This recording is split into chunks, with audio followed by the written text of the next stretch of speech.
I pay my thanks to United States Institute of Peace and its president, executive president, and my brother, Dr. Kamarul Huda, and all audience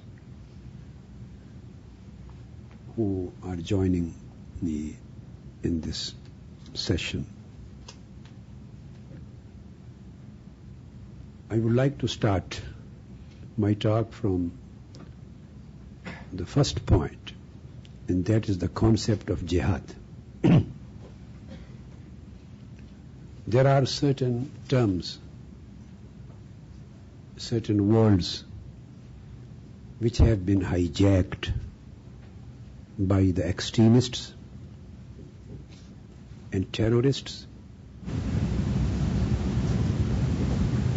and they misinterpret them and try to radicalize the Muslim youth in particular and other Muslims in general through radicalistic and extremistic wrong interpretation of those concepts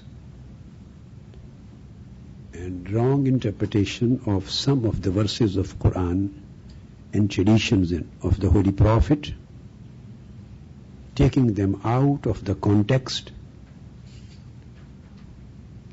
and misusing and misapplying them. That's why through their efforts, the youth who are accessible to them or those who are influenced by them, they try that they may parrot some verses and some traditions, and they may frequently use some words of jihad, of martyrdom, of khilafah, of Islam, Darul Harb, Darul Islam, these kind of terms. Putting them together, then they have developed an ideology with a wrong claim that this ideology is Islam, or this originates from the text of Quran or text of the tradition of Prophet Muhammad, peace be upon him. So crux of our talk today is that this claim is totally a wrong accusation against Islam. This is baseless, and this ideology of terrorists and extremists has absolutely no link, no connection, no legitimacy with Islam and Islamic teachings and the classical interpretations of Islamic authorities. After this brief introductory talk, I don't like to go into the matters which are commonly known, and I would be leaving certain things for you, taking the concept of jihad. When this word is uttered or it is heard, an image of killing, fighting, combating automatically, because of their wrong activities and wrong interpretations, this image emerges in the minds. My first point, which I am going to elaborate, is that the word jihad and the term jihad does not include any kind of meaning of killing or torturing or fighting or combating. This word is free from these meanings. It means just an extreme exertion, effort, struggle for any good cause.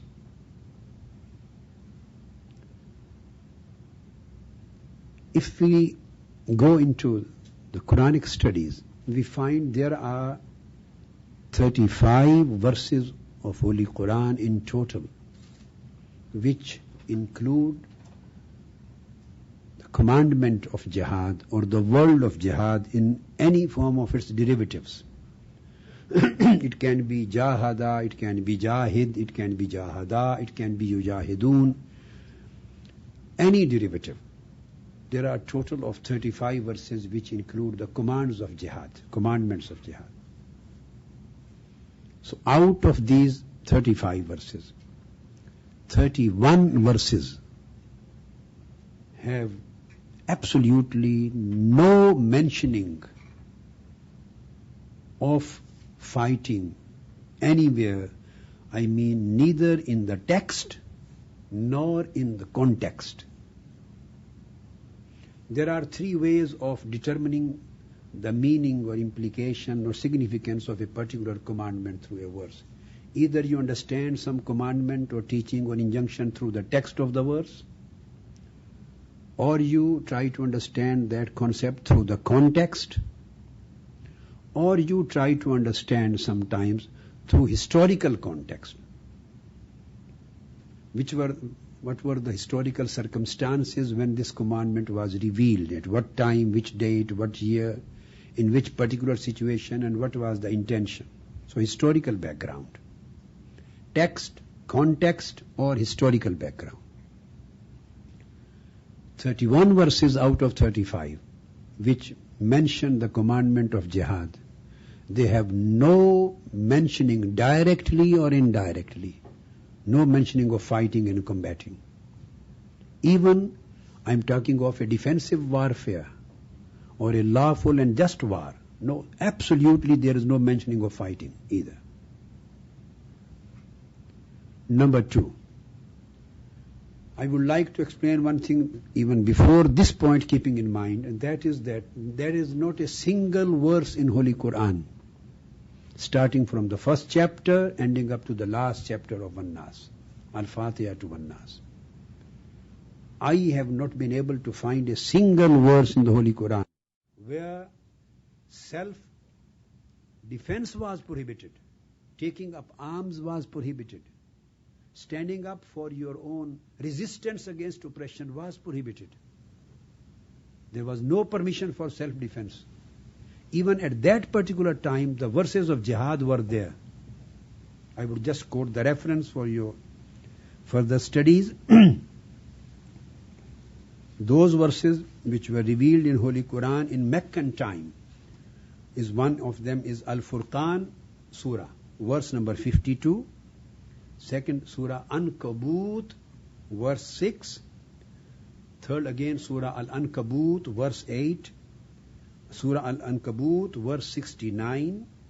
And chapter Luqman, verse 15. I just quote as a sample one or two out of them. Holy Quran says, وَمَنْ جَاهَدَ فَإِنَّمَا يُجَاهِدُ لِنَفْسِهِ.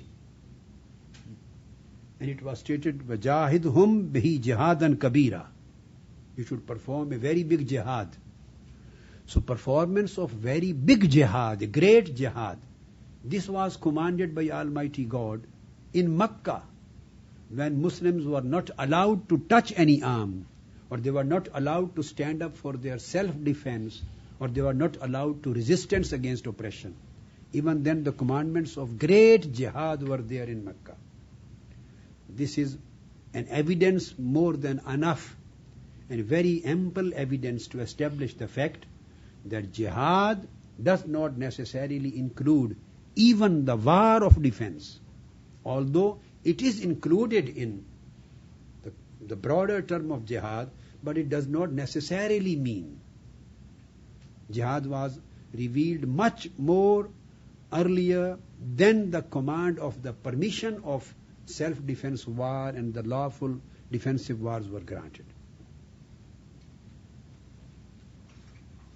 So, if this is the case, then we have to understand then what does jihad mean? When this was the commandment in Meccan period where your resistance against oppression was prohibited and you are not allowed to raise the arms. So what was the meaning of jihad in Quran? And what does the same meaning will continue till today. So jihad has, as far as its meanings are concerned, it has 5 dimensions of its meaning. The first meaning, and that is the greatest of the jihad actions, the great jihad, the biggest jihad, it has spiritual dimension. The jihad has its spiritual dimension. It is known as jihad bin nafs, and that is your struggle for self-purification against it is a fight against your evil wishes of your lower self, to purify your inner self, to make a person a good moral and ethical personality, who could work for the sake of Allah, who could get rid of arrogance, of greed, of lies, of aggressive attitudes, negative propensities, and who could work for the betterment of humanity and the society, and for himself too. This is purely spiritual dimension, no link with arms. Second dimension of its meaning is intellectual dimension, academic and intellectual. In intellectual dimension of jihad, the word ijtihad has emerged. And ijtihad and mujtahid is a scholar, is a great jurist, an expert of juristic sciences who can derive and deduct the legal values and meanings from the old bases, and who can apply according to the changing and newly emerging situations of modern times. So mujtahid and ijtihad from jihad means connecting the old with the past with the future through academic and intellectual and juristic efforts, purely an academic and juristic work. It is jihad bil ilm and jihad bil fiqh. Third is social dimension, and this is jihad bil amal. This can be political, this can be social, this can be cultural, this can be educational. Anyway, this is for the social reforms of the society, to purify the society from social evils, to eradicate the corruption from the society, and all kind of evil attitudes of human behavior, individually at first level and collectively at this third level. So these works of social reforms and political reforms, democratic struggles, political struggles, peaceful struggles, all come within the range of ambit of jihad bil qawl, al-amr bil maroof wa nahi anil munkar, to promote the good and to abstain from evils. This is social dimension. Third is jihad bil mal. It is financial dimension of the word jihad, concept jihad. This is just an act of charity. And Quran has emphasized on particularly two areas of jihad. The first, jihad bin nafs, the purification of self, lower self, spiritual one, and the socio-economic one, the financial. Most emphasis in Quran has been given on these two. And there is a full-fledged surah, a chapter of Quran, which explains this concept. And it is said that even negation of act of charity is negation of deen, of wholesome of the deen. Spending the money to remove economic deadlock of the poor. Spending your own economic resources to provide the facility to alleviate the poverty from the society. The work which is being done by the charitable organizations in the Western countries, the Muslim countries, by the UNO, whatever, to help humanity out and take it out from the financial crisis. For struggle for equitable distribution of wealth and to provide them all facilities and privileges of the life as human beings. This is jihad. So Quran says, أَرَيْتَ الَّذِي يُكَذِّبُ بِالدِّينِ فَذَلِكَ الَّذِي يَدُعُ الْيَتِيمَ وَلَا يَحُدُّ عَلَىٰ طَعَامِ الْمِسْكِينِ. Have you seen a person, O Holy Prophet, have you seen the person who totally rejects deen of Islam?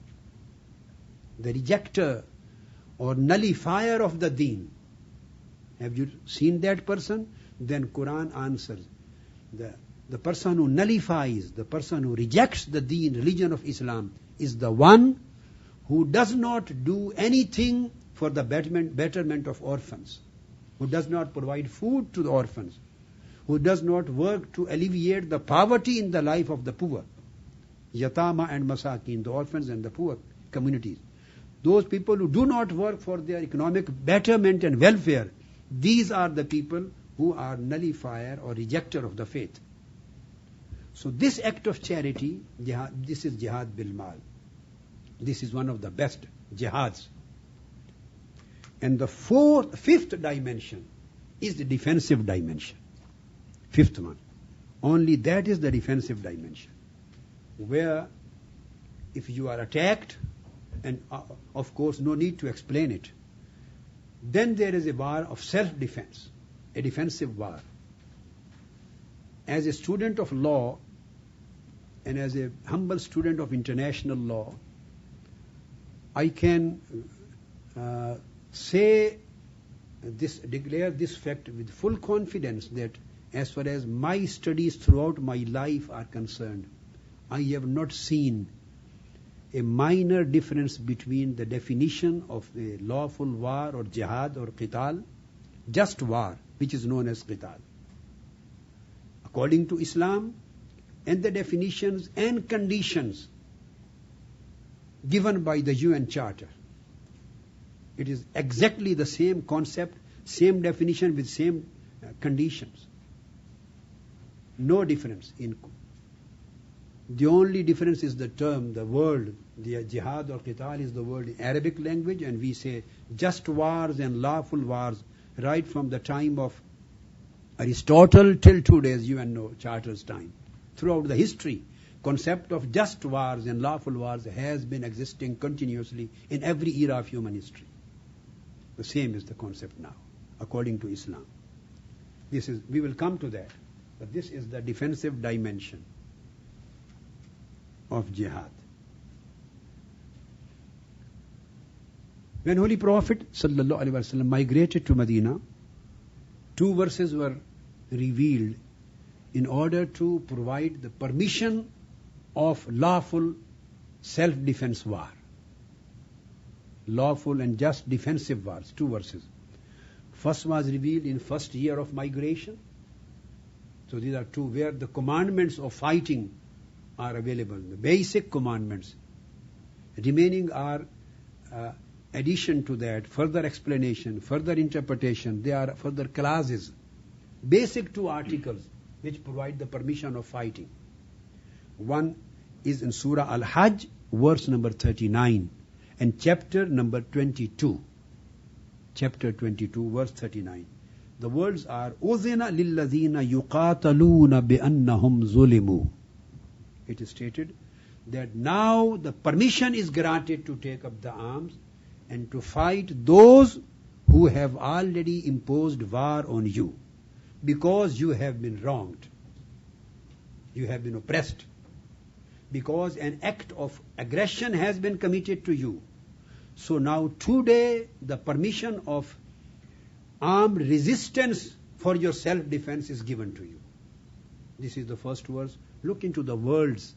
Uzina, permission is granted. Lillazina, only to those yuqataluna, against whom an aggression and war has been already imposed. And why? بِأَنَّهُمْ ظُلِمُوا, because they have been an act of aggression, an act of militancy, act of terrorism, act of killing, act of attack has been already committed on them. So now they can resist for their self-defense.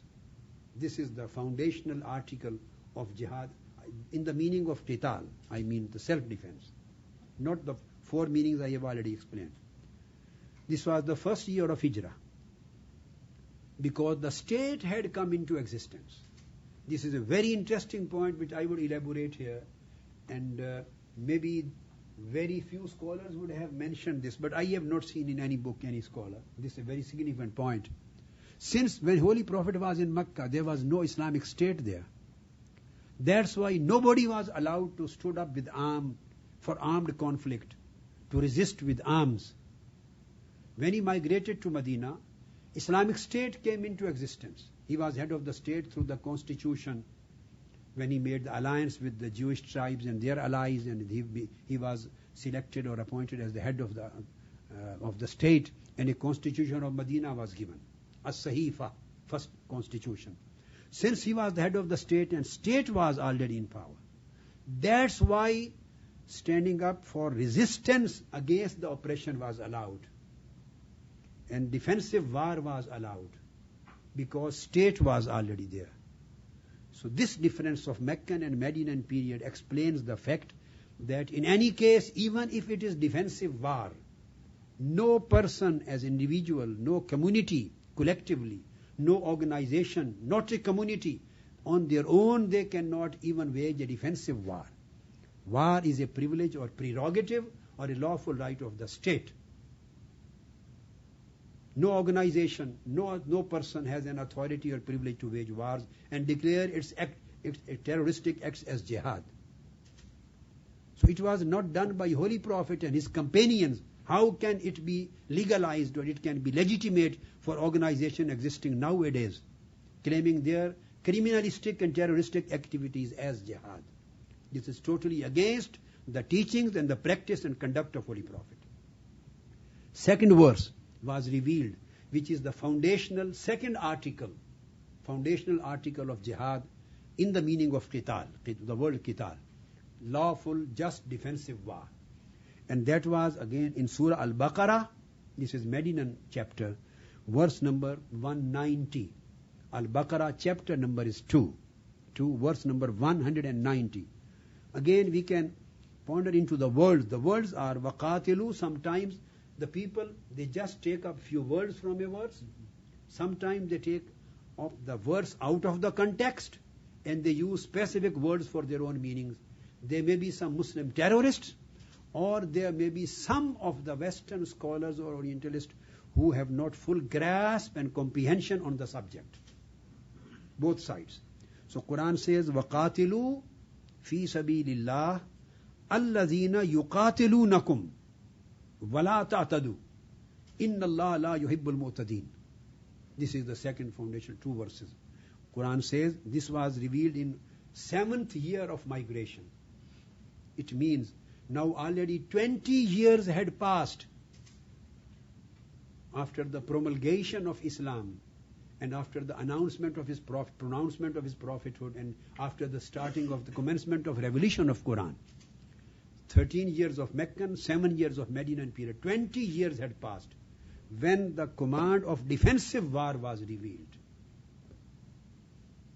Only 3 years were left of Holy Prophet's life. Command for defensive war. And this was revealed with a particular historical context. I will come to that inshallah quickly. When the treaty of peace was breached by the Meccans, only as a result of the breach of treaty of peace, treaty of Hudaybiyah, which was a 10 years agreement of no war, 10 years no war pact, was done and signed by the Meccans and Medinans by Holy Prophet. And the Meccans breached that treaty of peace within 1 year. This was the historical background when war of defense was allowed for the Muslims as a state. And whenever there was a war of defense, it was fought by the state. It was between state to state. And another point very significant which we need to keep in our mind is that more than 60 wars or fights or military expeditions were taken up, where the Medinan states or the Muslims, they participated in wars, but none of them was in advance. None of them was in offensive. All wars were fought against Medinan state and Prophet of Medina, mostly on the border of Medina, and always Holy Prophet of Islam and his companions and Muslim army was on defensive. The very first war of Badr was fought near Medina. He was on defensive. Second war in second year was fought on the border of Medina. Even now, Uhud is 2 years away from the Holy Mosque, city of downtown of Medina, on the border.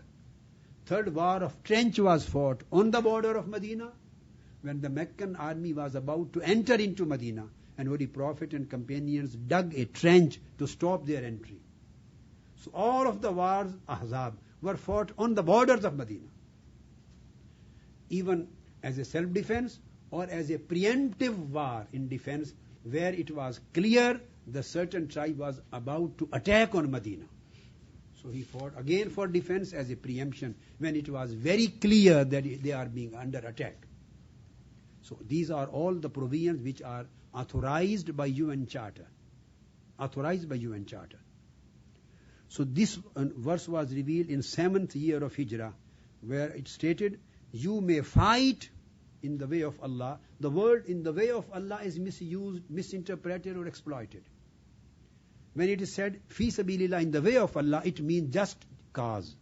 Just for good cause. Not for expansionistic objectives. Just for Allah's pleasure, for just cause.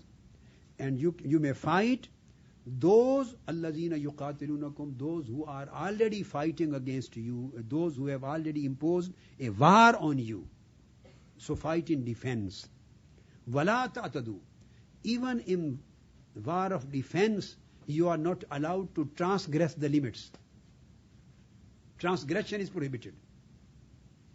The transgression means even during the warfare, in the battlefield, during the warfare, you can't kill the women. This is a categorical in Bukhari, Muslim, and hundreds of the books of hadith and traditions. I have mentioned all these references in my books, in my fatwa, verdict, everywhere. No need to refer it again. So women are totally prohibited. You can't kill the women during the warfare. You can't kill the children. You can't kill the kids. You can't kill the priests, pastors, bishops, religious leaders of the Jewish or Christian or other faith. You can't kill the farmers. You can't kill the agriculturists, the farmers, the growers. You can't kill the business community because they provide economy, livelihood to the society. You can't kill the traders. You can't kill diplomats and envoys and ambassadors. These are categorical injunctions of Holy Prophet, not only in one single book, in hundreds of the books and hundreds of ahadith. And the classical literature is full of these references. And the same was the practice of the guided caliphs in the time and afterwards, in the Khilafat Rashida and afterwards. You can't demolish the churches. You can't demolish the houses. You can't burn the trees. You can't kill the animals without except the need of food. Even during warfare in the land of your enemy, you can't demolish, you can't attack on civilian population. You can't attack on non-combatants. These are the rules of lawful warfare, lawful jihad. You can't attack the civil. So if the Holy Prophet and all the four guided caliphs and Quran and the Sunnah of Prophet and all classical authorities, without any dispute in 1400 years, whether they are Hanafis or Malikis or Shafi'i or Hanbalis or Jafaris, there is no dispute on this point. So no one is allowed to attack on non-combatant, even during the warfare. With the state of war, the non-combatant civilian population belonging to a state or country which you are fighting or they are fighting on you. Even then you are not allowed to kill them. So where does we get place for the suicide bombings on civilian population? And the terroristic attacks on the civilian population and attacks on the night times and on twin towers and on embassies and everywhere and kidnapping them and killing them. All these acts are just criminal acts, anti-Islamic acts, anti-Quranic acts. But they have unfortunately hijacked and they create news, and news make the minds. Then the views come on the news and these things make the mindset. So now coming to, so concluding this aspect, fighting in self-defense or fighting against aggression and persecution, another condition is very important, and that is that lawful fighting in defense should be in a just proportion. La ta'tadu, proportionality. You can't transgress the limits. There should be a just proportionality and a moral conduct of war, as I mentioned some of the things. Categorical letters and instructions were issued in written form by Holy Prophet and the Caliphs. But these things are prohibited. You can't do that. And fighting for restoration of peace and harmony. And in spite of the war, lawful warfare, the truce and treaties of peace are to be honored. The Muslims were and are, according to Quran and Sunnah, not allowed to break or to breach the truce or treaty of peace. In any case. These were the main conditions. Now, where this mentality has come from, this mentality, terrorist mentality, I have mentioned in my fatwa, in my edict, and it is very clear, a very significant aspect, that this is not Islamic mentality. This is Kharijite mentality. Of terrorism is just a legacy, a continuity of Kharijite. Who were Kharijites?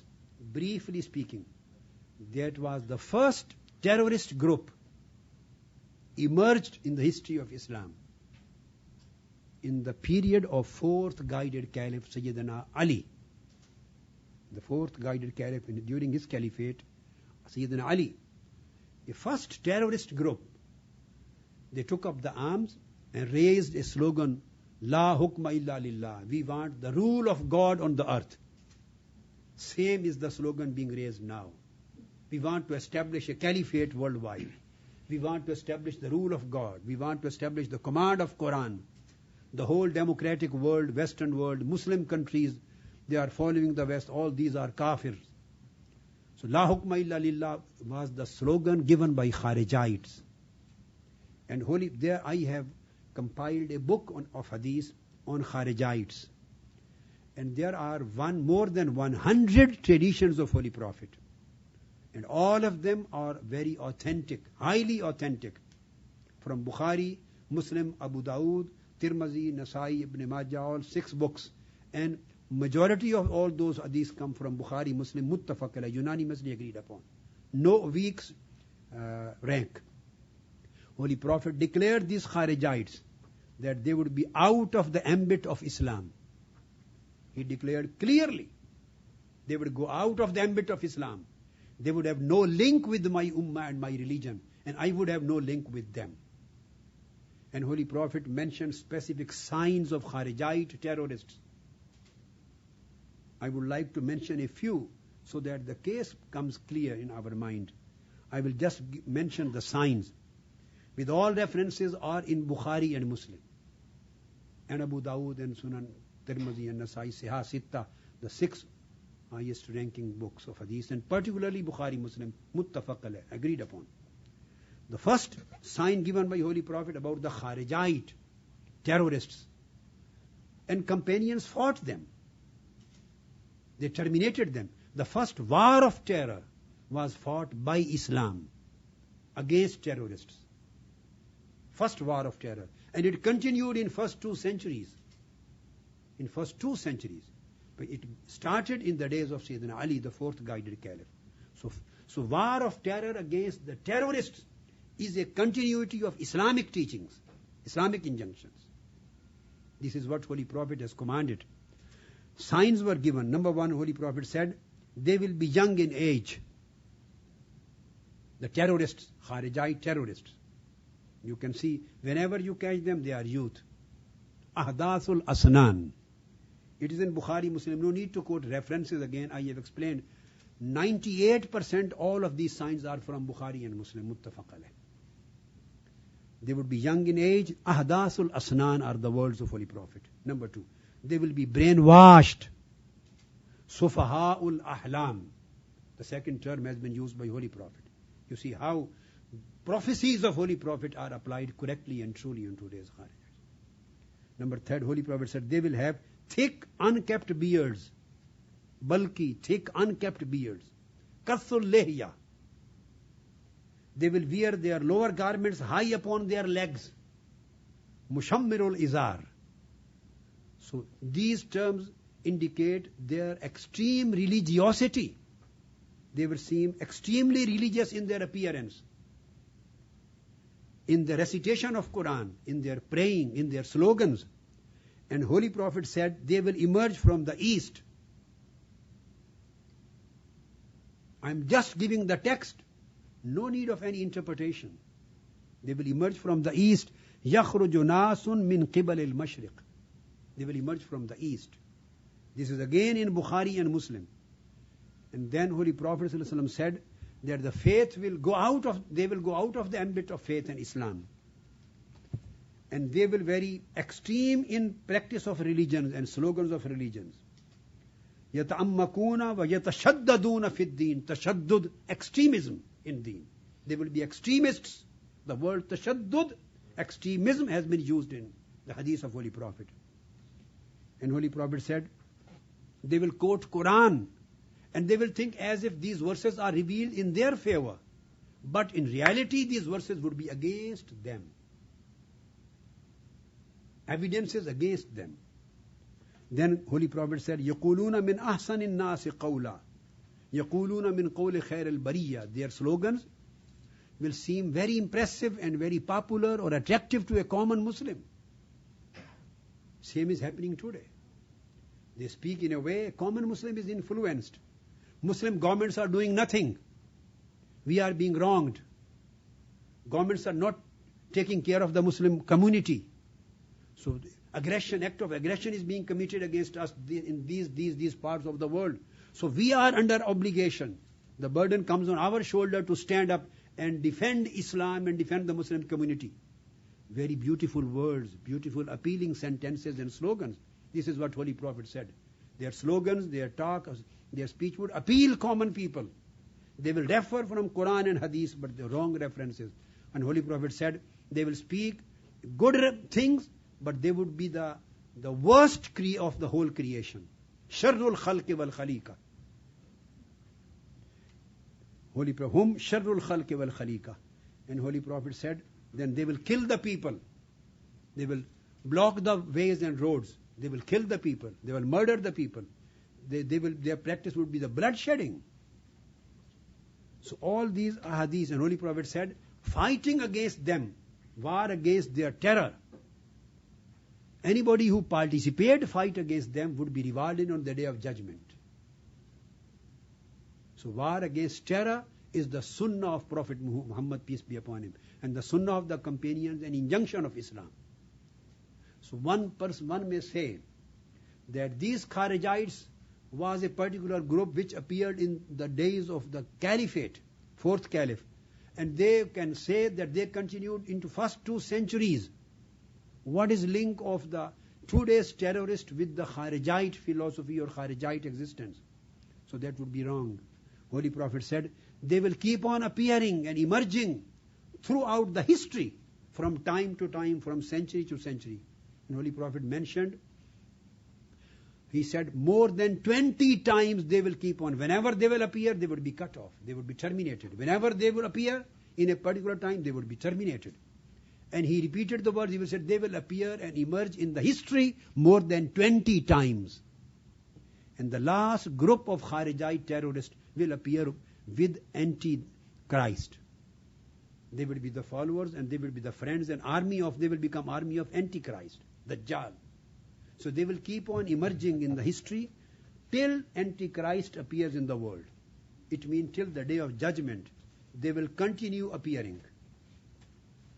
So it means this is the textual connection of these terrorists of today. They are not only connected with the Kharijites, no, they are actually Kharijites legacy. A continuity, as Holy Prophet said, that they will keep on emerging and re-emerging from time to time till the appearance of Antichrist. All scholars and jurists and authorities on Aqidah and faith and theology, they have defined the word Al-Khawarij, Kharijite, including Imam Ajuri or Shahristani in Al-Milal wa Nihal, including Allama ibn Taymiyyah, including Imam Nawawi, Imam Asqalani, even up to the scholars of India, old scholars, Allama Shabir Ahmad Usmani.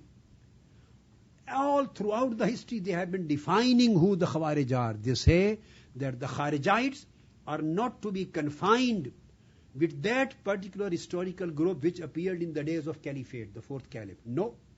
Ashbahuhum, all those people who believe in ideology of killing the mankind and considering their killing lawful, or those who fight against the governments and take up the arms and rebel against the states, and they consider the bloodshed lawful for them because of their ideology. Those who think that we are here only to enforce the rule and command of God on the earth, and then they kill the people considering licit. All scholars say that all these people are Kharijites. So Kharijite was not only a one group, it is a continuing groups till the day of judgment. Now very important thing, coming towards last 2 things briefly. There is another confusion which is normally and frequently used by the terrorists, by the extremist people, and they quote a verse of Holy Quran from Surah Tawbah, chapter 9, verse 5. And the same verse has created some confusions in some Western authors and writers.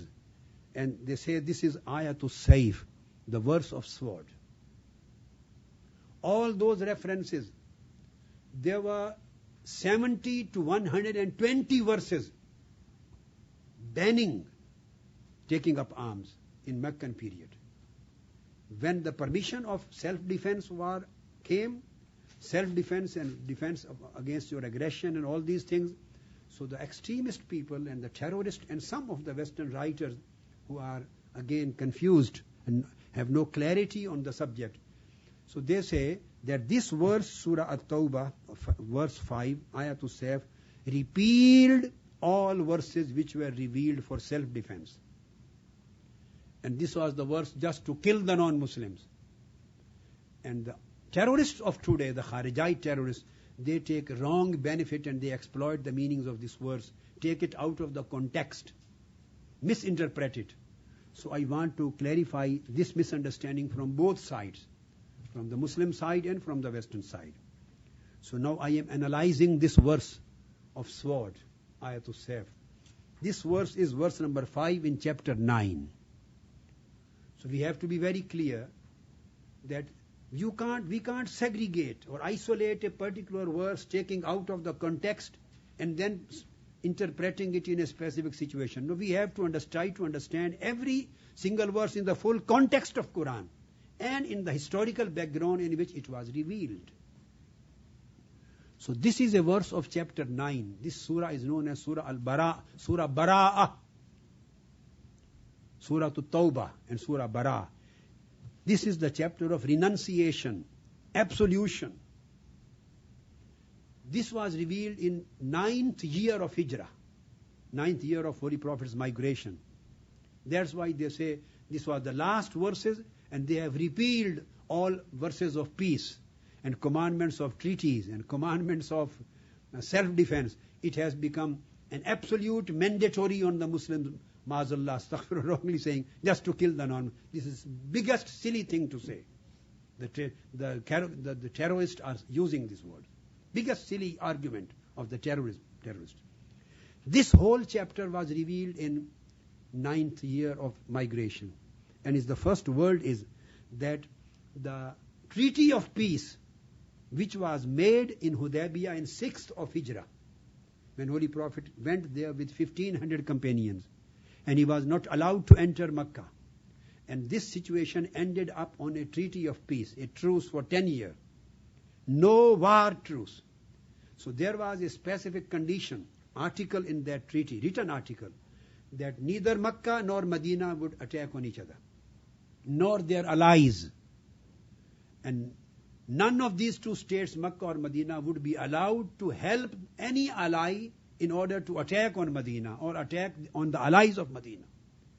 The same way, Medina would not be allowed to help their ally in order to attack any ally of Mecca. So this was the comprehensive treaty for 10 years, no war. What happened soon after this treaty took place 1 year before, there were Banu Bakr was a very big tribe among the allies of Meccans. And there was a big tribe, Banu Khuza'ah. He was allies of Medina. So Banu Bakr attacked, breaching the treaty of peace. Banu Bakr attacked on Banu Khuza'ah and committed a grave act of killing, massacre, public massacre, mass killing in Mecca. And Meccans provided them the arms, the money, and they physically participated in this attack and killing. So the Meccans breached the treaty of peace by this attack and a collective act of killing of tribe Banu Khuza'ah. So the treaty of Hudaybiyah was breached, finished. This surah, chapter 9, was revealed in this historical context to announce. Up till this time, the breach of treaty was done by the Meccans. Now Quran is declaring annulment or renunciation, that treaty of peace which was done in Hudaybiyah. under which both sides were bound and responsible not to wage war against each other or against their allies. Now, bara'atum min Allah wa rasulih. God and His Prophet are announcing that that treaty has been renunciated, cancelled. Now there is no liability on both sides. This is an announcement of no liability is remaining after the breach has taken place by the Meccans. This was the whole surah. Number 2. Next verse, important, is Adhanum min Allahi wa Rasulih. Second verse. I will come to verse number 5. Adhanum min Allahi wa Rasulih. Then God commanded Holy Prophet, since the treaty has been breached, so there should be no warfare unless it should be properly, publicly announced. So second verse and third verse, they include the public announcement of the breach of treaty. And both parties have come out of the responsibility because of the Meccans' breach of treaty. Second is Adhanum min Allahi wa Rasulih. So it is announced that the treaty is now no more in existence. After this, the next thing which was done, that is verse number 4. And it is stated, verse number 4, that those who have breached the treaty, but still there are some tribes, they were allies of Meccans. They have not yet breached their allies. So Quran says, إِلَّا الَّذِينَ آهَدتُّم مِّنَ الْمُشْرِكِينَ.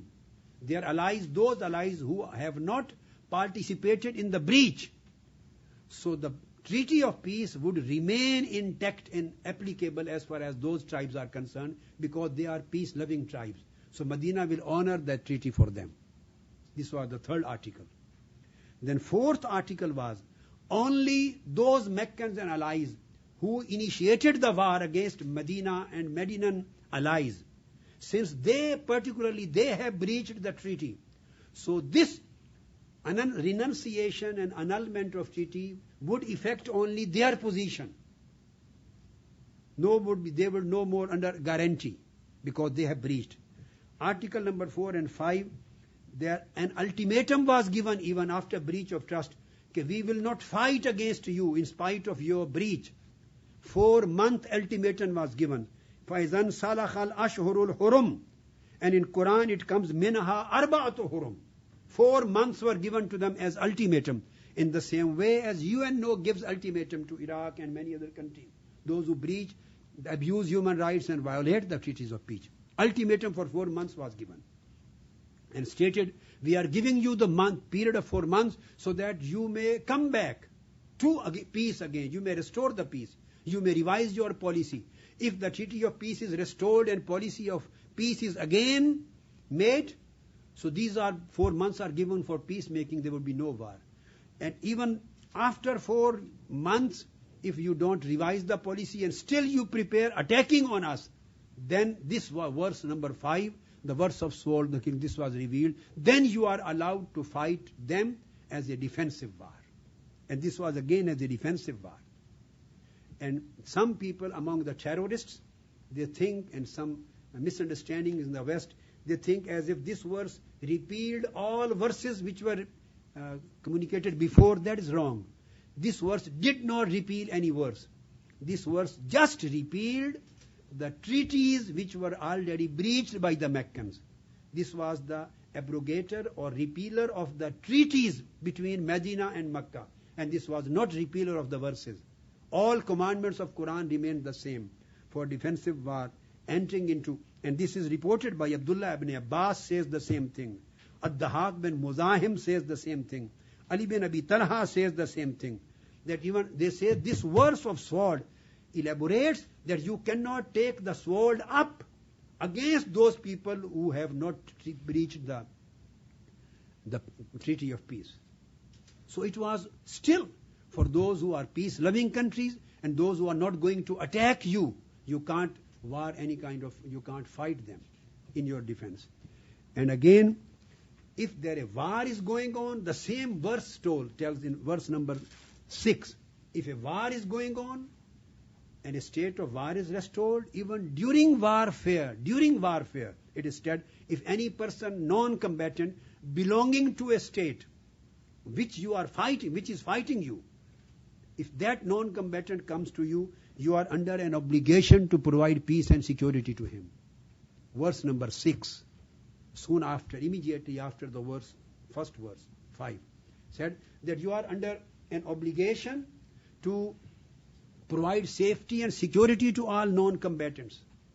So this is the Quranic explicit commandment to provide safety and security to all non-combatants. When and Quran up to verse number 12 again said, only fight them who commit aggression on you, who fight you, who impose war on you, except those people who stick to their agreement of peace, don't fight them. This is verse number 12 of the same chapter. So this was an analysis of the whole subject of the verse of known as verse of sword. And just within 1 minute now, after exploiting all these concepts, the last point, which is being misused and wrongly interpreted by misusing and hijacking the concept of jihad and all these, what do they say? They declare the whole world as Darul Harb, abode of war. And they say we are under obligation to fight them. Irrespective Muslims, non-Muslims, America, US, they say it's abode of war. This is against Quran and Sunnah. The basic relationship between the Muslim countries and non-Muslim countries is not the relationship of war. It is the relationship of neutrality. Whole world, originally, on the basic original relationship with Muslim countries are neutral countries. These are known as abode of neutrality, Darul Hayad, relationship of al-Muhayada, neutrality. If they fight you, they become abode of war. Directly, military to military, not the society. If they enter into a treaty of peace, they become Darul Ahad, abode of treaty. If they establish a friendly relation with you and made an agreement, conciliation of stopping the war, they become Darul Sulh, abode of conciliation. And by this way, today UNO has taken place of all these Quranic commandments because of a multinational treaty through UNO. Every state, every single member of UNO has entered into a multinational, international treaty of peace. UNO has become the treaty maker, peacemaker for the whole world. So every single country, Muslim or non-Muslim, is bound according to the UN Charter. So all countries of the world are become Darul Ahad under UNO. And the injunctions of Quran and Sunnah and Islam of Darul Ahad are same as Darul Islam. And as ending remarks, all jurists, Imam Abu Hanifa, Imam Tahawi, Imam Sarakhsi, Imam Kasani, and Hanbali and Shafi'i and Maliki scholars, even Imam Shafi'i, they agreed on this idea that the word Darul Islam does not mean the land of Islam or abode of Islam. This is wrong translation. Darul Islam means abode of peace. And every country where the people living there are free, they have security of life, of property, of wealth, of religion, of culture, getting benefit, freedom everywhere, those countries are Darul Islam, means countries of peace. So particularly the Muslims of this world, neither any individual or organization has a right to declare any act as jihad or wage war. Or number two, the whole world under UNO, according to the injunctions of Quran and the Sunnah of Holy Prophets teaching, whole world has become Darul Ahad, similar to Darul Islam, or directly the abode of peace. So nobody has a right to fight against anyone, unless UNO decides or the state decides as a defensive war matter between state to state, and these are the things, and or resistance, collective resistance against an oppression. So these are the basic concepts which were misunderstood, misinterpreted and hijacked by the terrorists. We need to be clear on these concepts. So I have tried to convey my message of peace and message of counter-terrorism and clarification of the concept of Islam and reclaiming the terms back from the terrorist back to Islam. I hope Almighty God will help us in understanding more and more each other. Thank you. Wassalamu alaikum.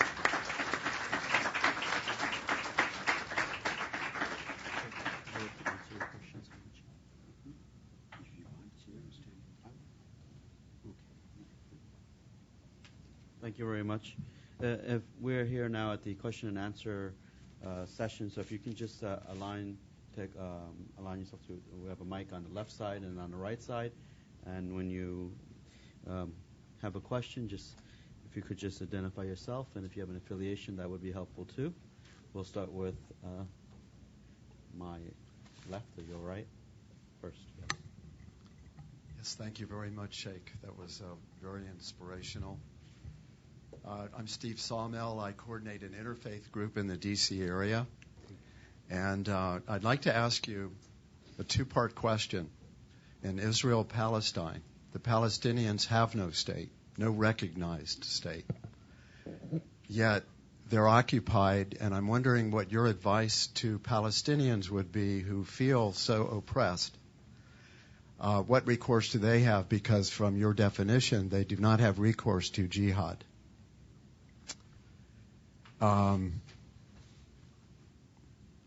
Secondly, in the New York Times today, it's reported that the Palestinian negotiator, Erekat, is saying that with the settlement renewal, that he feels they should go to the United Nations to be recognized as a state, the Palestinians. Yet this article also says that the Arab states, America and the Arab states, advise against doing that. And I'd like to know your opinion. Thank you. Thank you very much. Answering the second question first, I will endorse this recommendation that they should go to United Nations to be recognized by the state, by United Nations as a state, so that they may get the lawful rights and privileges according to the United Nations charters. Secondly, even if there is no state, for example, to exercise the right of jihad in the form of self-defense, even then what is happening? Even then, in any case, the worst comes to worst. No one is allowed to commit suicide bombing against civilian population, whether they are Israelites or they are Americans, they are British or they are Europeans. Nobody is allowed to commit suicide bombing on non-combatant civilians. Nobody is allowed to commit terroristic acts on civilian population, because this act was prohibited even during warfare, as I already explained.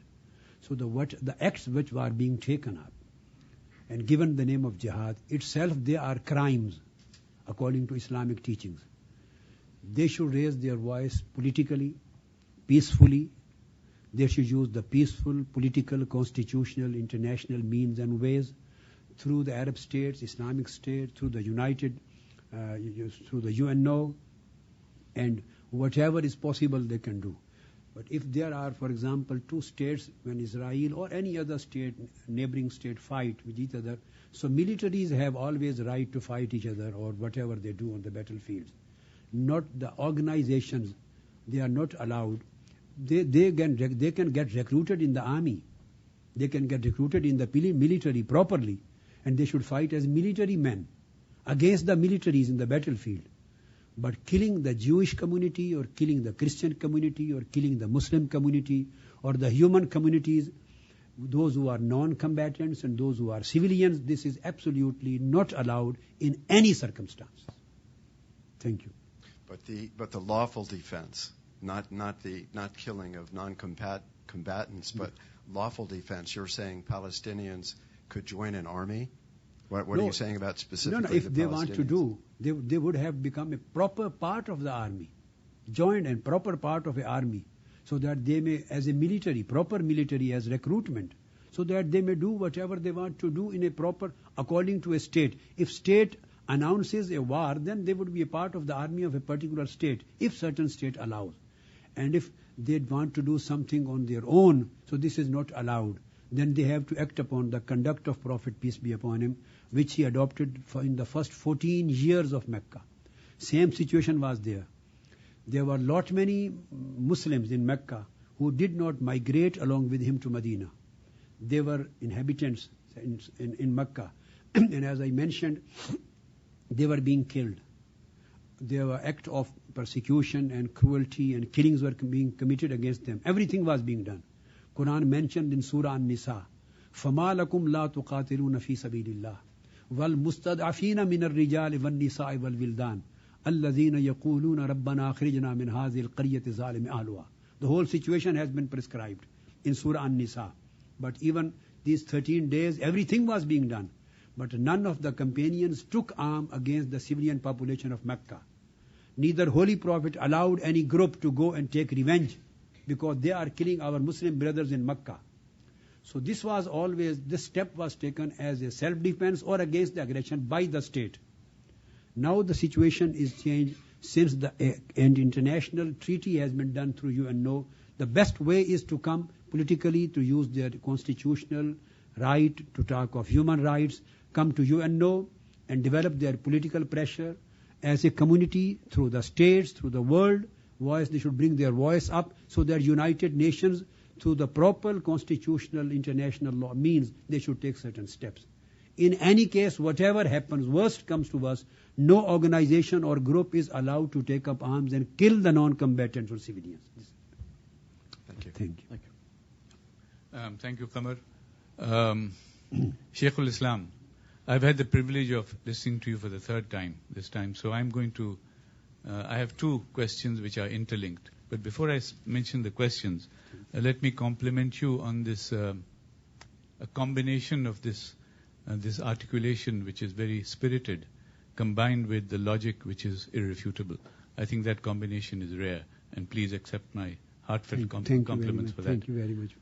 My question is, when you lay down the principles, the conditions under which defensive warfare can be conducted, there are very high principles involved.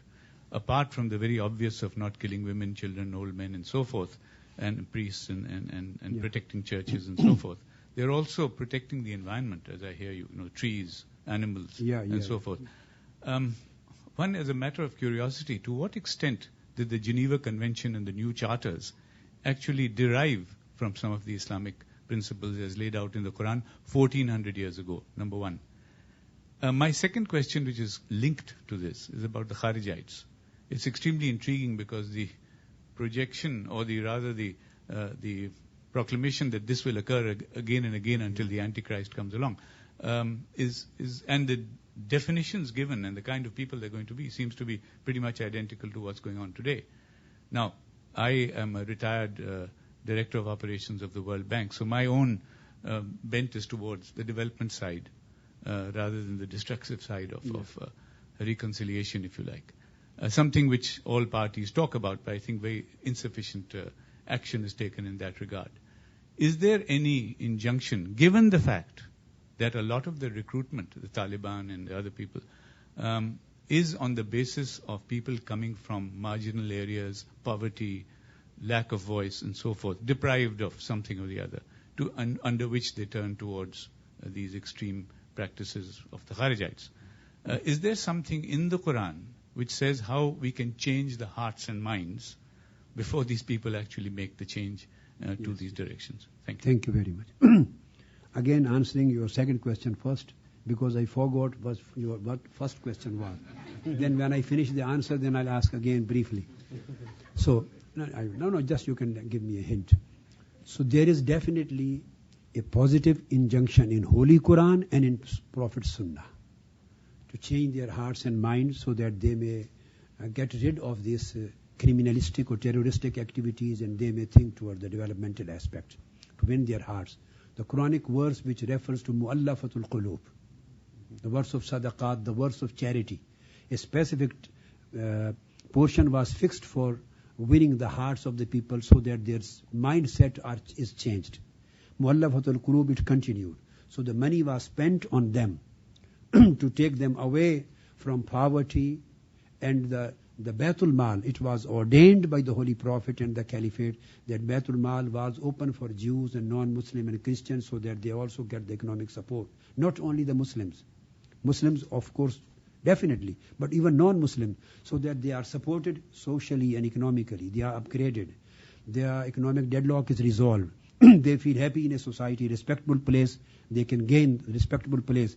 And that's why how through the social reforms, educating them, providing them economic necessities, upgrading them their status, this is how you change their mindset and win their hearts. This is the Quran. And same was the practice of Holy Prophet, peace be upon him. You know, even in those days when Makkah was at war, but Makkah was not in the state of treaty, it was in state of war, and always planning fights and wars against Medina. Even in those days, once there was a big qahat, a famine, very big, and it was reported to Holy Prophet, peace be upon him. Holy Prophet ﷺ, two events. He sent a lot of gold and coins and gold to Mecca and ordered Abu Sufyan to distribute this among the poor. And he is distributing this among the poor of a state at war. And second time, he sent the money and to ask Abu Sufyan and one another leader of Mecca, and he refused to receive, and Abu Sufyan received it. And they distributed it among the poor of Meccans, non-believers and mushrikeen Meccans. They were distributed. Third time again the same thing happened, and Abu Sufyan came to Holy Prophet ﷺ, and he raised his hands and made supplication to Almighty Allah, so that Almighty Allah brings rains, gives rains to them and provide them economic prosperity. So the best way is to provide economic prosperity, to provide them education, to take them out of the poverty, to remove poverty alleviation. Act of charity was done for them. So these things are necessarily required, and these are the answers for today too. One is the military way of terminating them, but the other way is this through social reform, providing them facilities. This was what happened in War of Afghanistan initially, when it was known as Jahad, when the Afghans were fighting against the Russian occupation. After 10, 11 years war, when everything was finished and Russia was defeated, everybody who put all these people in Afghan war, they came back. And these people who were trained for 14 years to fight Russia, they were left on their own. So there were no infrastructure, no education, no economic support, no social support. US came back, and Saudi Arabia came back, and Pakistan came back. And I say all these three great muftis of the world who declared jihad, the war of Afghanistan, the US, Saudi Arabia and Pakistan, all together, and many countries.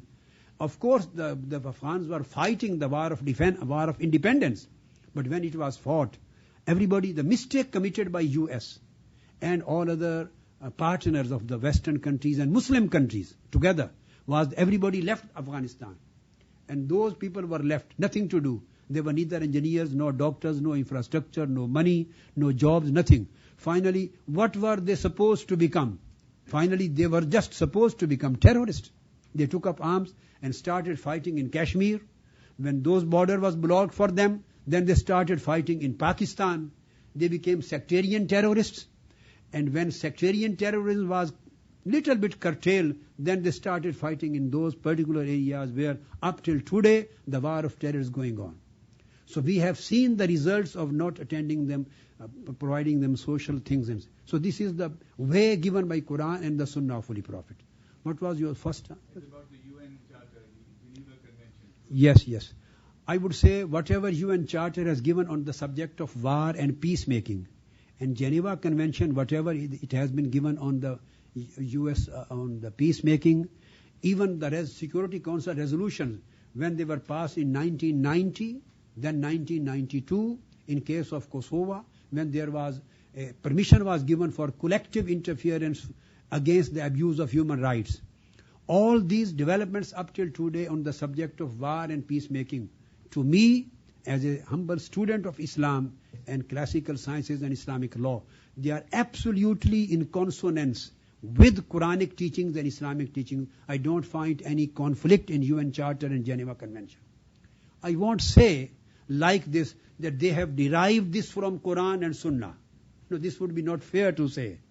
But this is a development of collective conscience of humanity, collective conscience of the countries. They keep on. Whole world was in the state of war. There were centuries. Not only Muslim world, the Christian world was also. The issues were resolved through wars. This was the common international practice. issues, even the pagan society up till the medieval period, the issues, the conflicts were resolved through wars and fights.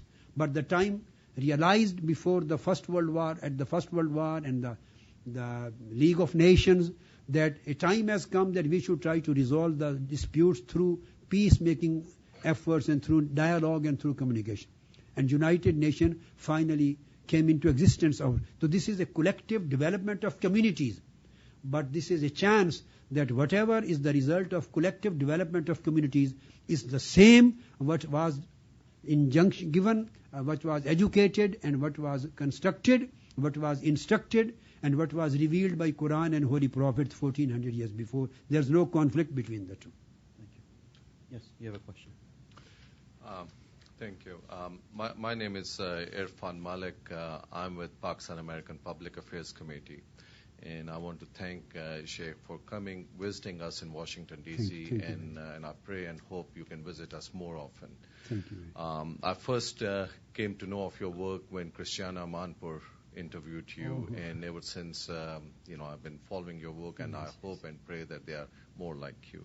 My question is radicalization of the youth. I think that's really the area of concern for Muslim Americans over here, and probably for Muslims living in Europe as well. And I wanted to know if your organization, Minhajul Quran, or any other organization, have programs for the youth where we can go or have messages that can be given to the youth through local imams, through their parents, or through the community leaders. And if any of these programs either exist in USA or in Europe or in Lahore, where you have your facility. Thank you very much. It's a very important question, please. As far as other organizations are concerned, you can find out their activities, what kind of programs they are running. They would be better in giving the answer and details. As far as the Minhajul Quran organization, our organization is concerned, we have programmed. And there is multi-dimensional programs going on de-radicalization. One of the major part of the regular program, ongoing program, is Al-Hidayah, which takes place every year in England, in Warwick University. And next coming year in September, there is going to be a gathering of about 15 to 20,000 youth in London, Wembley Hall. Probably anywhere in some day in September, you will know through the internet. Just on de-radicalization. And I arrange a camp for the youth, of 4 days camp. I stay there day and night and deliver my lectures 8 hours a day. 4 hours with question answer in the morning, 4 hours with question answer in the evening, and then every single day 2 to 3 scholars for their talks. They are also invited from Arab world and English world. So this is a 4-day continuous camp. One thing. Then through literature, we are trying to de-radicalize the youth. This is a very big de-radicalization camp. I think youth are, they will feel, when they come only they can feel what they are receiving from here. Second big step which we have taken, that is an establishing of a university. We have finished the, you can say, dichotomy of the religious and secular education according to the old Islamic educational system. We have abolished madrasa systems. We have taken the steps. Although I have established by the grace of God one university which is chartered by the government of Pakistan, includes all disciplines, religious, spiritual, social sciences and human sciences, chemistry and economics and physics and mathematics and managerial sciences and computer sciences, all relevant subjects as other universities with full-fledged disciplines you find. And there we are concentrating on the religious sciences and spiritual sciences too as a combined discipline. The youth, they get up for tahajjud. They live with wudu, with ablution. They have a very specific moral code of conduct. And then they have their training camps for youth, male and for females. Sometimes 1 week camp we organize in Pakistan and in other countries too. Sometimes 15 days camp, sometimes 1 month camp, just to de-radicalize youth and spiritualize the youth. When I talk of de-radicalization, I talk on 3 sides: intellectual aspect, the practical aspect and spiritual aspect. So we work on all three dimensions. So annually there is another program of itikaf under Minhajul Quran, where 50 to 60,000 Muslim and 90% or 80% out of them are youth. 50, 60,000 Muslims stay with me for 10 days and night in itikaf, last 10 days of Ramadan. And I deliver my training speech after Salatul Taraweeh to Tahajjud 5 to 6 hours every night. Then there is a 24-hour schedule, full-fledged schedule for 10 days. They get education, they get properly motivated, then they go with this message out there. In the same way, we have established halaqat of zikr, halaqat of fikr, and halaqat of salutations, durood, so that we may spiritualize the people and take them away from extremistic tendencies.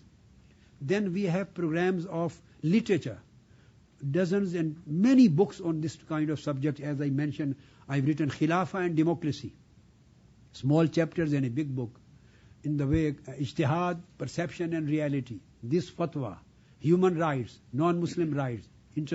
Then we have established a big program of interfaith dialogue, where I mentioned, I think here, or in the office, I think. No, yes.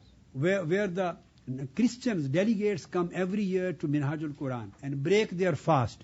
And we arrange dinner for them in the last fast of their religion. And our mosque is open for the Christian delegates to pray to worship according to their faith. So we have set a model. And we have a close interaction between our mosques, Minhajul Quran and centers, and churches and temples. They come to us, our people go there, and we have joint sessions and joint walks and joint seminars. There are many other, and particularly for here, we have online programs. Online program of teaching of Quran and teaching of Islamic studies, and there is a program online Scholar online. I think it is weekly, weekly Scholar online. So the people can join. They are arranging in Texas, in various states of the US. So people sit there and they give the subjects whatever they need. And with full preparation, one scholar, either from Pakistan or from England or from other countries, they deliver their talks and question answers to educate the people. So according to the timings of those countries, 24-hour various programs are running online. So alhamdulillah, there are quite a few dozens of very humble efforts which we are trying to do to de-radicalize the youth.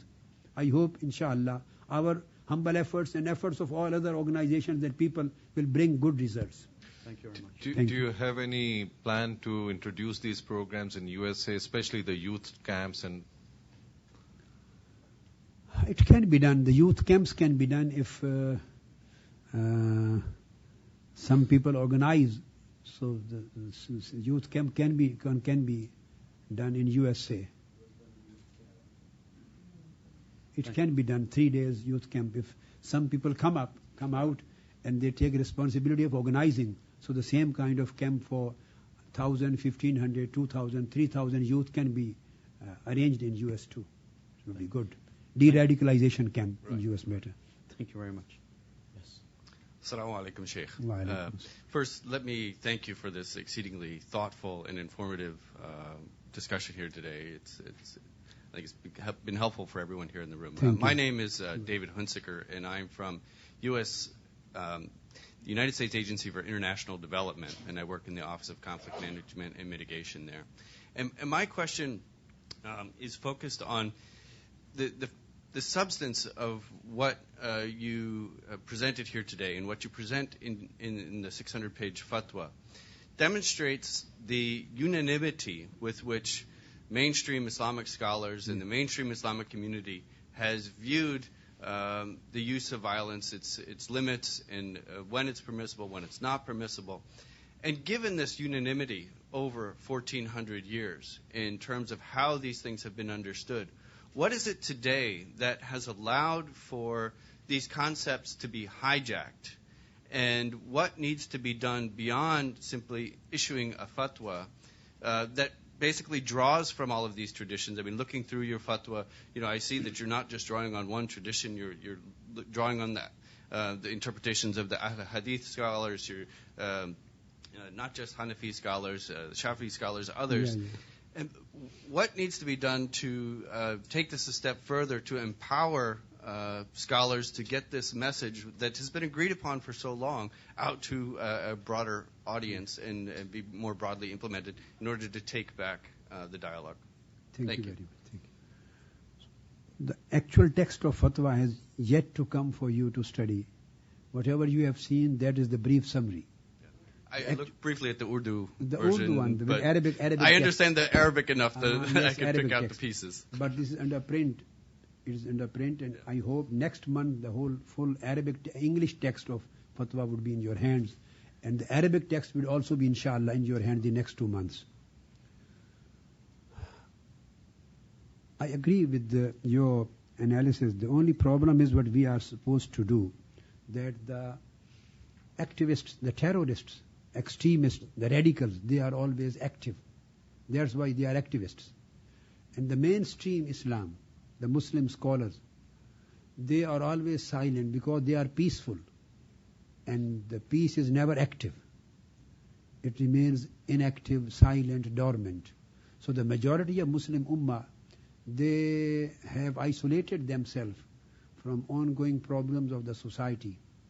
We need to activate them so that their voice becomes vocal, their voice becomes loud, they are heard, and they should stand up collectively and actively to condemn that all these activities being done by a very handful of terrorist people, that is not Islam, which, as I have explained and the other authorities have been saying, and scholars, they need to be vocal and loud. Major role, I have been saying the same thing for the last 30 years, but I was also unheard. This is not a new thing which I have said. I wrote more than 15 books on these subjects from early 19 to last year. 5, 6, 7 books on human rights, different non-Muslim rights, children rights, women rights, common human rights, animal rights subjects, non-violence, interfaith harmony, all these things. Then as I mentioned, Khilafah and democracy, and these subjects. But I was also unheard. This was just fortunate that when I issued this fatwa, maybe because of this term or a very clear-cut, categorical, absolute condemnation of terrorism, without any if and but, and without conditionality, it was picked up, and the whole Western media received it very nicely, and I am thankful for that, because they made it popular, and this voice then approached everywhere, and people started thinking, no, whatever we have been listening from that side, that is not Islam, there is something else. So the only basic thing is we have to propagate. Thousands of websites are being run by activists, radicals, terrorists and extremists. And there may be very few websites being run by the mainstream Muslim scholars talking of peace, moderation, compassion, mercy, love, brotherhood and integration. So we have to run more and more websites so that this voice be heard. These messages are conveyed. So we have, alhamdulillah, put everything on the websites. We are making small 10-minute shorts of talks and speech. We are arranging seminars. We are arranging workshops on these subjects. So we need workshops on these subjects. We need more integration. We need more propagation.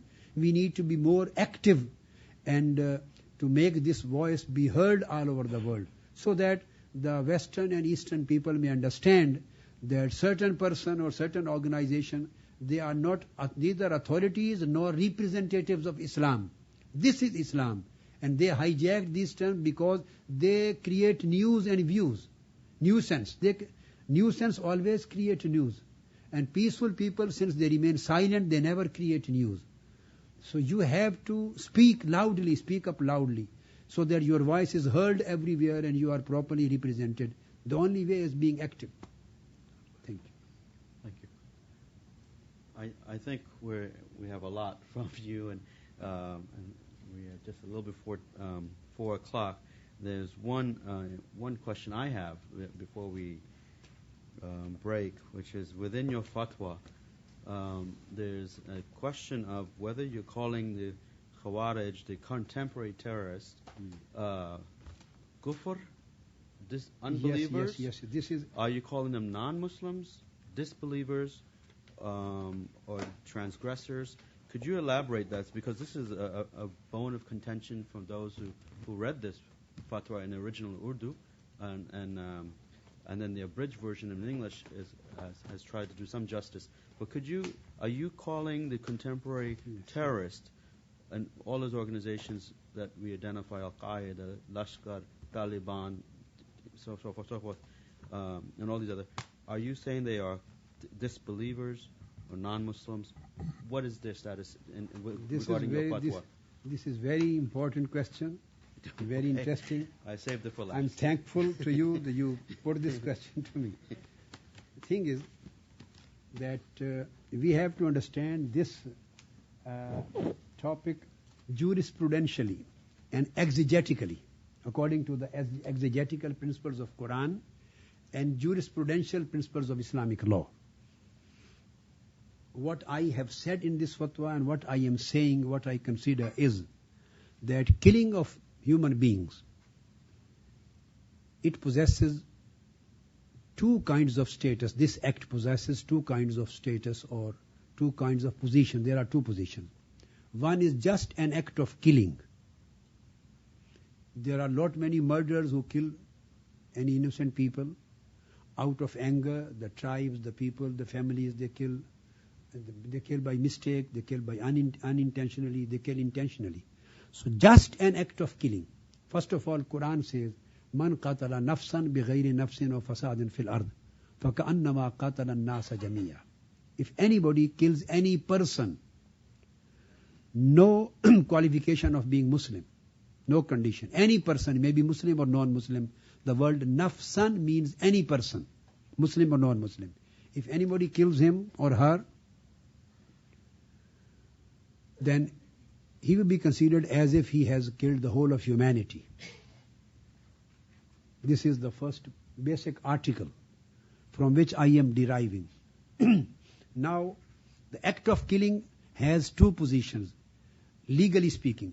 One is just an act of killing, without any particular ideology or theology. So this act of killing is known as haram, forbidden. So any killer, he is a criminal, he is committing a haram act, a forbidden act. Second position of act of killing is under a particular ideology, to kill a person or to kill a community or to kill a group of persons, either by suicide bombings or by terroristic attack in any way, to kill certain people, Muslim or non-Muslim, with an intention, with a faith, with an ideology that this killing is lawful. The first killer is killing a man, but he thinks that he knows that he is committing a crime. That is haram, unlawful, forbidden. But second category is that if somebody or some people do the same act of killing with an ideology that this act is lawful, or we are under an obligation to kill them, or this act of killing would take us to heavens instead of taking us to hellfire. We are going to heaven and getting 70 virgins. And if we are killed in suicide bombing, then we are martyrs. So with this whole mindset and ideology, if somebody kills, he becomes a kafir. A non-believer. He becomes a disbeliever. Disbeliever. He becomes a disbeliever. So this is not only stated by me, this is an agreed upon exegetical and jurisprudential principles quoted by the scholars and all exegetical specialists. And the first reference which I will quote here, I have mentioned, is Imam Abu Mansur al-Maturidi, the Imam of Ahlul Sunnah in 3rd century, who organized and compiled the science of Aqidah, science of theology. He has categorically written in his Ta'wilatu Ahl Sunnah, in his book of Tafsir, that man istahalla dima al-nas, or dima al-muslimin, or dima al-nas, the one who istihlalud dima, bloodshed is one thing, and bloodshed, and considering it that it is halal, it is permissible or obligatory, he said, faqad kafara. He becomes a disbeliever. Since the Kharijites, what would we say? A very specific term, which we would follow the term used by Holy Prophet, peace be upon him. Holy Prophet ﷺ did not say that those Kharijites, because of these acts, they would become kafir. He didn't use the word kafir. He said, yamrukuna min ad-deen kama yamruku sahmu min ar-ramiyya. They said they will go out of the ambit of Islam. They will go out of the ambit, out of the cycle of Islam. They will go out of my ummah.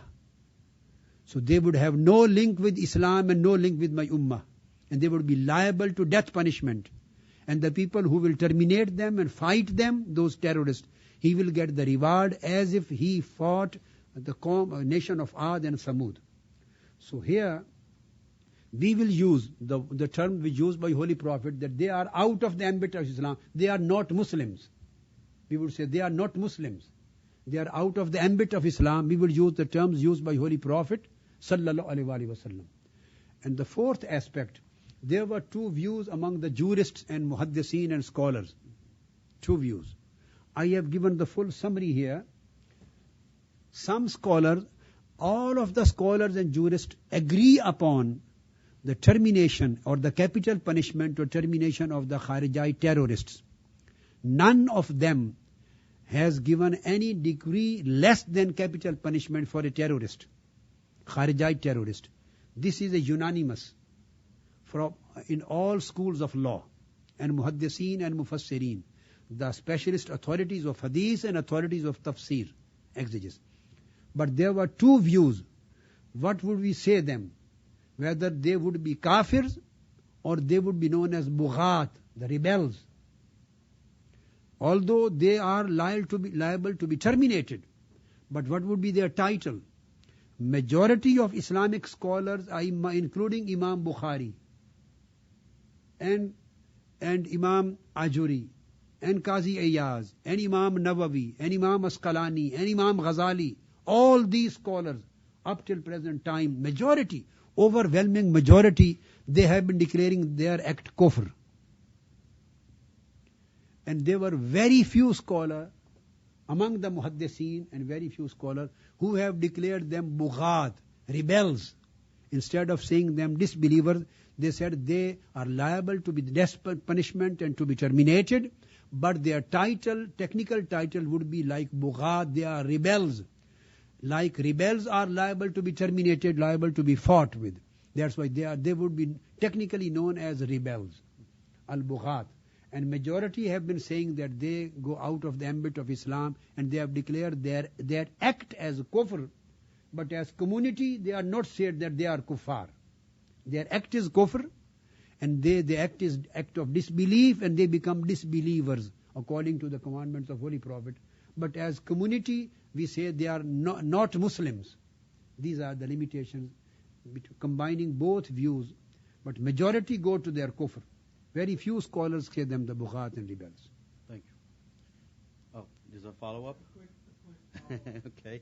It's a follow-up to the final question. Can you come use the microphone so we can hear you appropriately? Thank you. Thank you for that very important clarification. Thank you. And I thank you for your prior remarks.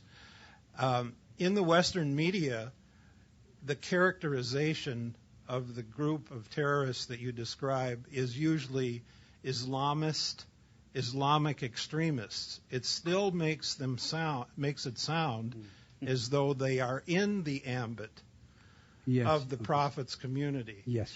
So if you were to use English words to describe such people, and for our own use in describing them, what would your recommendation be? My thought has been to say that they are pseudo-Islamists. They are pretend or fake Muslims. But I agree with your view.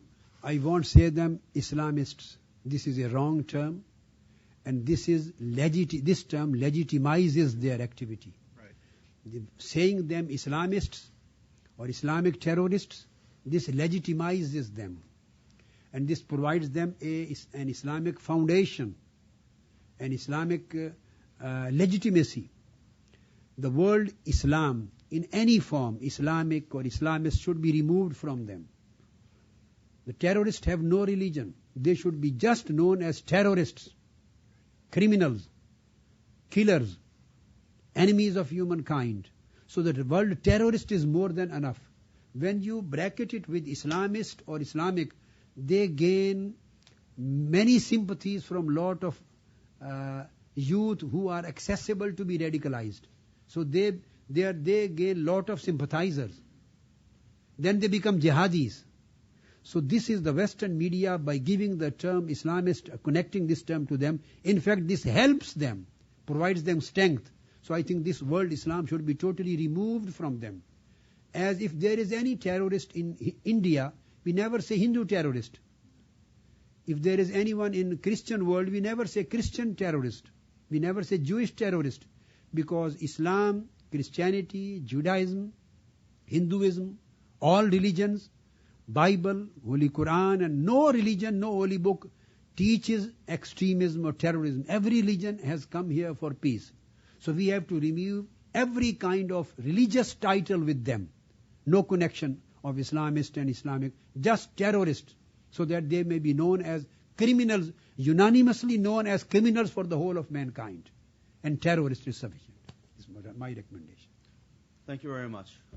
Thank you very much for your time. Thank you.